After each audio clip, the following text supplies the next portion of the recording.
Sino ba ang bibili ng ticket ng isang OFW?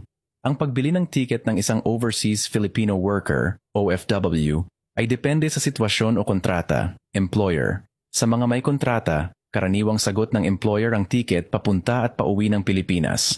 Ito ay bahagi ng employment benefits ng isang OFW, POEA Standard Employment Contract.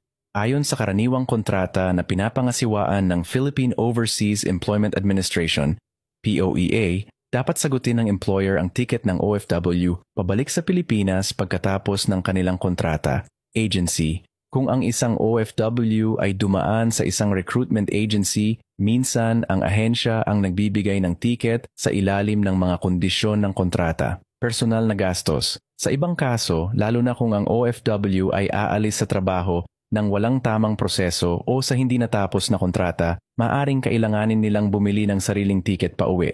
Mahalaga ang malinaw na kontrata para malaman kung sino ang may responsibilidad sa pagbili ng ticket.